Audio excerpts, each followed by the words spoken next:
E aí pessoal, tudo bem? Bom, eu estou aqui mais uma vez gravando um vídeo. Dessa vez eu não vou botar o headset na minha cabeça porque eu achei que fica meio estranho durante o vídeo aquele headset na minha cabeça. Não que não seja estranho ele estando aqui na minha nuca. Eu fiz uma votação lá na comunidade do YouTube que só 3 pessoas votaram, né? O pessoal escolheu que eu falasse um pouquinho sobre desenhos como X-Men, Homem-Aranha e alguns desenhos da Marvel que estão em voga, principalmente por causa dos filmes e das séries da Marvel. E aí eu pensei em falar sobre a série animada do Homem-Aranha. Porque a série animada do Homem-Aranha, muito embora as pessoas não saibam, Homem-Aranha ele era o personagem mais importante da Marvel durante muito tempo.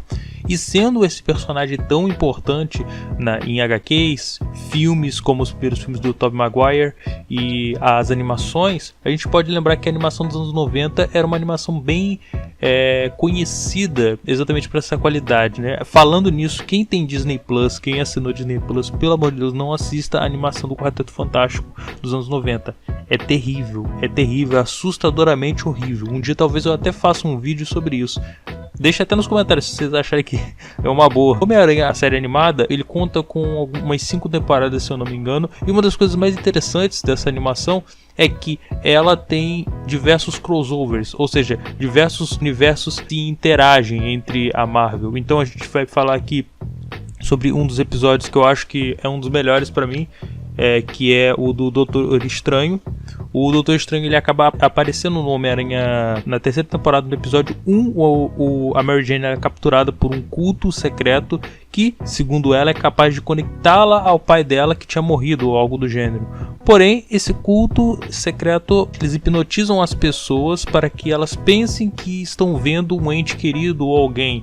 Então, na verdade, quem era o dono desse culto secreto era o Mordo, que é um dos vilões do Doutor Estranho, e ele estava tentando reunir esse culto secreto para poder hipnotizá-los, para poderem roubar lugares para encontrar a varinha, acho que é a varinha de Uatu, e através dessa varinha ele ia conseguir trazer Dormammu da sua dimensão. O Dormammu, lembrando, nessa animação ele não é como no filme, que parece mais um planeta gigantesco.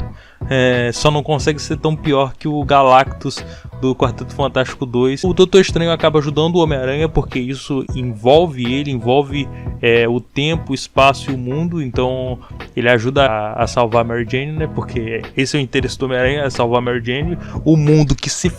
Essa animação é bem interessante. Ela consegue trabalhar com as limitações que a gente consegue perceber, né? Porque, obviamente, o Homem-Aranha ele não tem poder para enfrentar um Dormammu ou Mordo. Na animação você percebe que quem enfrenta é o Doutor Estranho e o Homem-Aranha meio que auxilia. Porque, obviamente, o Homem-Aranha ele não teria essa capacidade para poder fazer isso, mesmo tendo seu protagonismo. A gente sabe que são universos diferentes com dimensões de poderes totalmente distintas. Então, mas mesmo assim, o episódio ele consegue ter uma linha bem interessante, embora seja muito rápido, né? Porque a maioria os crossovers que eu vou falar aqui, alguns deles tem 2 a 3 episódios, parte 1 e parte 2. Esse só tinha um episódio.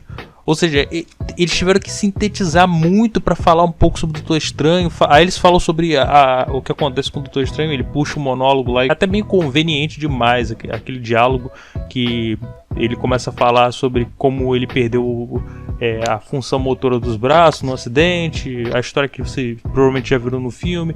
E aí e tipo assim, é tudo muito rápido. Parece exatamente que o episódio está correndo contra o tempo.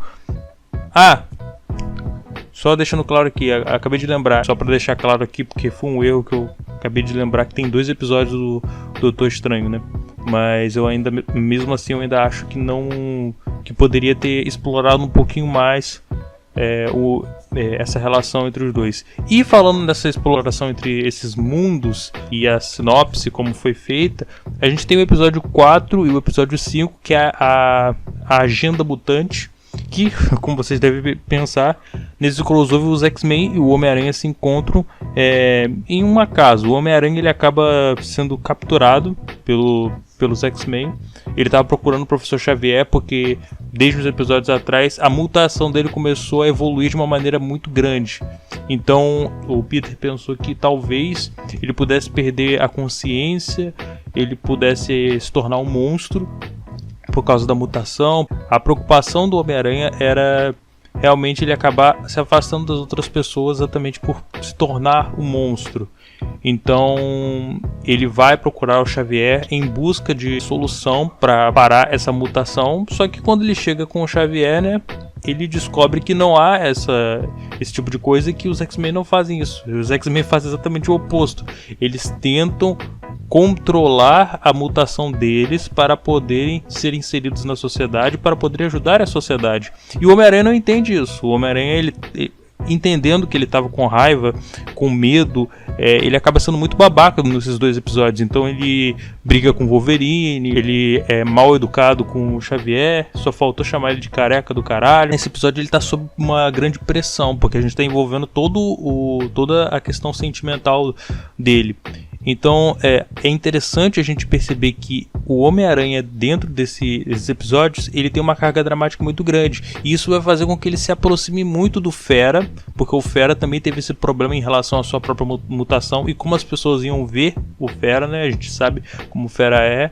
Então essa relação, essa ajuda que o Fera dá ao Homem-Aranha durante o episódio, durante os 2 episódios, é muito interessante, é bem envolvente, casa direitinho com as histórias, coisa que a gente não vê nos 2 episódios do Doutor Estranho.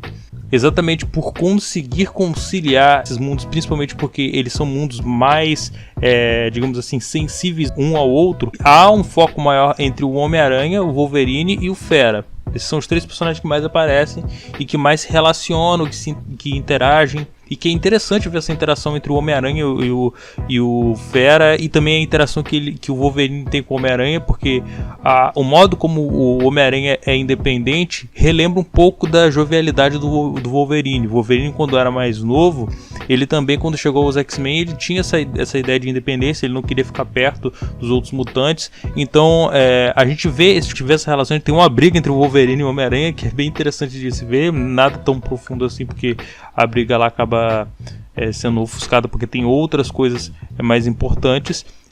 O que eu te diria que não é tão legal assim nesse encontro é que basicamente os outros heróis, os outros mutantes como o Xavier, Ciclope, a Jean Grey, a Tempestade, o Jubileu, a Vampira, o próprio Gambit, eles são personagens que eles aparecem, mas eles aparecem com um pouco menos de foco, né? Porque é muito complicado, né? Você tem um universo do Homem-Aranha e você tem um outro universo que tem 5 a 6, 7 personagens ou muito mais que rivalizam esse protagonismo, né? Porque dependendo da saga dos X-Men, um personagem pode ter mais foco do que o outro. Por exemplo, na HQ Massacre, um dos focos maiores é no Xavier e na Jean Grey.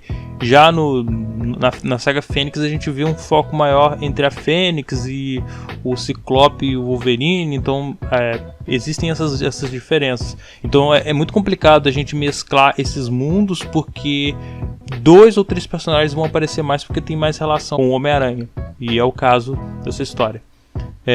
Então assim, esse crossover é bem interessante, eu acho muito válido que vocês depois procurem, porque é bem legal de se assistir. E tem o meu predileto, em minha concepção é o melhor, que é o que conseguiu casar tudo direitinho e construir uma relação entre os personagens muito boa, que se eu não me engano são 2 episódios, na terceira temporada, episódio 7. Episódios 7 e 8, Demolidor, o Homem Sem Medo. Nesse, obviamente, como eu falei, o Demolidor aparece, né? Ele aparece quando o Peter acaba, ele acaba conseguindo um emprego com o rei do crime, que ele não conhece, é o Fisk. Como o Fisk é envolvido com uma série de corrupções, ele acaba colocando o Peter como bode expiatório. Por causa de alguns CDs que eu tinha para poder fazer manutenção lá naquela área lá que ele trabalhava no laboratório. Infelizmente um daqueles discos rígidos estava cheio de informações em relação ao governo ou alguma coisa do gênero. Ele ia para julgamento e aí chega a identidade do Demolidor, qual é o nome do cara? Matt Murdock. E ele é naturalmente um advogado. E sendo um advogado, ele acaba ajudando o Peter. Depois a gente descobre quem foi que conseguiu financiar, porque todo mundo sabe que o Peter não é um indigente, ele não tem pra onde ir, ele não tem dinheiro nenhum. Esse advogado, que é o Demolidor, acaba ajudando ele, mesmo sem ele saber que era o Demolidor e tal. E essa história se relaciona muito porque o Demolidor, um dos vilões principais do Demolidor, é o Fisk, que é o rei do crime.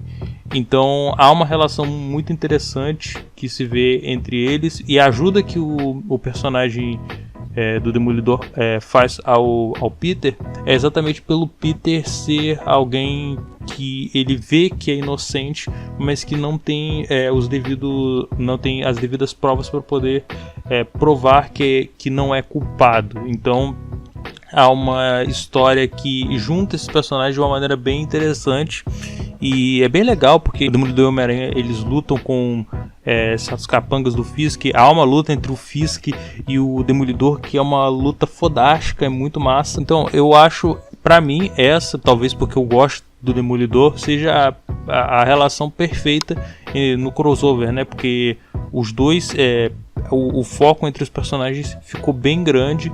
Não teve tipo assim, como nos X-Men tem vários personagens e acaba que um ou dois acabam se sobrepujando e os outros não aparecem. No Demolidor não acontece isso, porque são dois personagens que, né, eles têm o seu próprio universo e que eles se juntaram. Não fica tão superficial como no Doutor Estranho, foi aquela coisa rápida e tal. E é isso, eu espero que vocês tenham gostado desse vídeo, gostado desse formato. Só para deixar claro, tem outros crossovers que acontecem, tem o do Homem de Ferro, se eu não me engano. Então há outros crossovers que acontecem nessa animação. Eu falei isso aqui primeiro porque eu sabia que ia durar bastante o vídeo. E é isso, galera, eu espero que vocês tenham gostado. Deixem um like, adicionem os favoritos, sigam a página do Instagram que eu vou deixar aqui embaixo. Eu também escrevo um pouquinho, então se vocês quiserem saber, eu também vou deixar o link na descrição, algumas fanfics, algumas coisas que eu escrevo, inclusive em relação ao anime. E deixem nos comentários também as ideias ou sugestões de vídeos que vocês querem que eu grave aqui, beleza? Bom, abraço, se cuidem, saudações.